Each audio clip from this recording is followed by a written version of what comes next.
Well, welcome and thanks for joining us today. One of the real privileges of being with BC Transit is actually sharing in the proud history that we have. Proud history in being leaders in leading innovation, looking at new transportation options. If you look at our history in terms of the first ones, to look at the introduction of the low-floor bus, the use of the hybrid, the first double-decker hybrid bus, the largest hydrogen fleet in the world, and now looking at the, participating in the demonstration for the battery-dominant bus. As we continue to look forward into the future and what we can do to make transit a more innovative, attractive, and sustainable option for people, this is the type of technology we need to look at. As we look forward and as people look for greener solutions, this type of vehicle, a battery-dominant vehicle, is another option, and really another, if you want to look at another tool in the basket for us in terms of how we look and start attracting people to transit.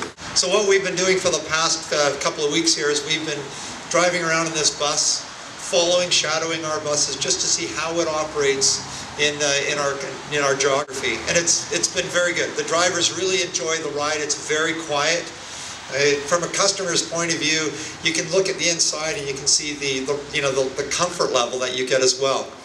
It really is an opportunity for us to look, as I say, to the future and see what we can do to participate in making transit more sustainable.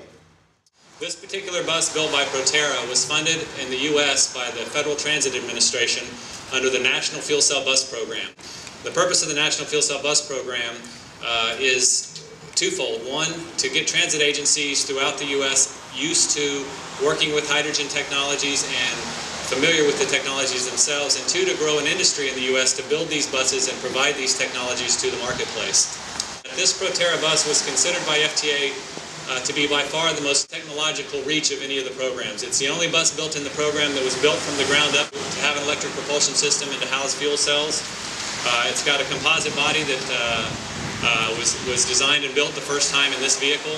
It's got an advanced drive system. It's also got advanced batteries that had not been in a heavy-duty vehicle prior to this.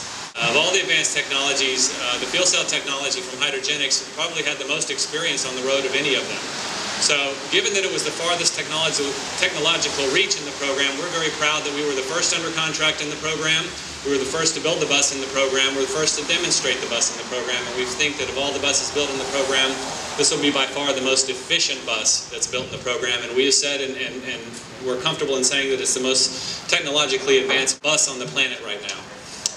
And in closing, I would like to point out that this is the Alpha bus. This is the first bus built. It is the prototype, #1. And as reliable as it's been in service here, we expect that in production it would be more reliable. And as efficient as it's been in service here, we think the production model will be more efficient. This bus operating in a normal start and stop operation gets about twice the fuel economy of a diesel bus. When we had it at the federal test facility back in State College, Pennsylvania last March, testing for fuel economy on all battery, this bus got between 16 and 25 miles per gallon on all electric. So you combine the two with the electric with the fuel cell, and you come up with the best of both worlds. The fuel cells are by Hydrogenics, as was mentioned earlier. They're a Canadian company, and the fueling system was designed by Fab Industries. And finally, the master control system by Continental VDO. When we designed this bus, we wanted it to be the most advanced bus on the planet, but yet we wanted it to be something that a maintenance person and a driver, when the driver sits in that seat, it needs to be like the bus that they're used to driving. In the same sense, when the maintenance people go to work on the bus, we want it to be something that they can say, okay, I can do this and I can do this. This isn't a flying saucer that I'm working on. And what you're looking at is the first ever ground-up design, the first bus that was designed from inception to be a battery electric vehicle that could accept any kind of an auxiliary power unit to recharge the batteries or in effect be a range extender. And I want to thank the Federal Transit Administration because they believed in this group of folks down in Colorado that they could in fact create what we call the bus of tomorrow. Oh, okay.